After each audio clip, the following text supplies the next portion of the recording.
ठीक है, मैं आपसे बार बार एक ही रिक्वेस्ट कर रहा हूँ, बाकी वैसे मुझे पता है आप लोग मेरी बात मान लेते हैं बट मेरी आपसे रिक्वेस्ट है, please please please ordinate geometry को स्ट्रॉन्ग कर लो जितना हो सकता है, ठीक है? बाकी चीजों पे बाद में ध्यान दे लेंगे, फुल स्ट्रॉन्ग कर लीजिए, बहुत प्रैक्टिस कीजिए सर, बहुत प्रैक्टिस। रिजल्ट भूल जाओ फिर देखो, नहीं याद रहता, लिख लिख के बार बार रात रात को याद किया करो, समझ में आया? ड्राइव योर ओवन, मतलब ओन वेज, अपने अपने तरीके निकालिए ना यार। हाँ, कैन यू बिलीव ऐसे ऐसे बच्चे भी होते हैं जिनको मान लो जैसे केमिस्ट्री नहीं याद होती, ठीक है? हम जब कोटा में पढ़ते थे तो वहां पर बहुत सारे लोगों की जो मदर हैं वो साथ में रहती थी। अब मैं ये नहीं बोल रहा हूं, it is general language, do not try to, मतलब इसको अदर वेज मत लीजिएगा। बहुत सारे लोगों के माता पिता उतने पढ़े लिखे नहीं होते कि उनको जेई के सवाल समझ में आए, बट फिर भी वो पता है अपने मेथड कैसे निकाल रहे हैं, वो अपनी मम्मी को ही बोल रहे हैं कि आप ये एनसीईआरटी पकड़िए और इसमें से लाइन वाइज कोई भी एक चीज पूछ लीजिए मुझसे। The colour of the compound when dissolved in this is, क्या कलर होगा? समझ में आ रहे हो? तो ये अपना निकाला हुआ मेथड है। कौन अपनी प्रिपरेशन में मम्मी को शामिल करता है भैया? मम्मी वहां पे गए हुए हैं मैं नहीं अपनी मम्मी को लेके गया था, बट हाँ बहुत सारे बच्चों की मदर कोटा उनके साथ जाती है।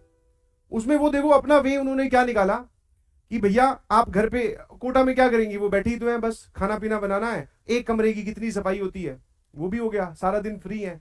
अब वो पढ़ाई में कैसे इन्वॉल्व हो रही है, ध्यान दीजिएगा। बोल देने कि ये देखो ये एनसीईआरटी मुझसे सुन लो, ये है फॉर्मूले मुझसे सुन लो। समझ में आया? तो ये ओन मेथड है बच्चों का खुद का निकाला हुआ।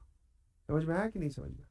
तो ऐसे आप अपने मेथड्स निकालिए, अपने छोटे भाई को पकड़ लो, बड़ा भाई है तो उसको पकड़ लो, उसको फॉर्मूले, उससे बोलो कि मुझसे फॉर्मूले सुना कर, मुझसे फॉर्मूले पूछा कर, जो पुरानी थ्योरेटिकल क्वेश्चंस हैं या फिर जो चीजें थ्योरेटिकल है उनको सुनाने की कोशिश किया करो, याद रखा करो, रेदर देन कि आप बहाने लेकर बैठे हो सर याद नहीं होता क्या करूं। इसका कोई इलाज नहीं है, ये कर जो अभी बताया ये करने की कोशिश कर, या आप कोई अपना एक और तरीका निकाल। समझ पा रहे हो? आया ना? हाँ बिल्कुल सही। तो आप ये जो बोल रहे हो सर छोटी क्लासेस में, ये किसने याद करवाया हमें? हमें हमारी बड़ी दीदी ने, मम्मी ने, भैया ने, इन्होंने तो याद करवाया था। अभी भी सिचुएशन वही है। तुम्हें लग रहा है कि आईआईटी जेई की प्रिपरेशन कर रहे हैं, तो बचपन में तो सर लिख लिख के याद करते थे, बचपन में तो लिख लिख के याद करते थे। टू, फिर कॉमा आएगा, द प्रिंसिपल, फिर प्रिंसिपल, फिर स्कूल का नाम आएगा। ये सब हमने याद किया है लिख लिख के। तो अब क्या सिचुएशन बदली है? कुछ ज्यादा बड़े नहीं हुए हो, ध्यान रखना। समझ में आया?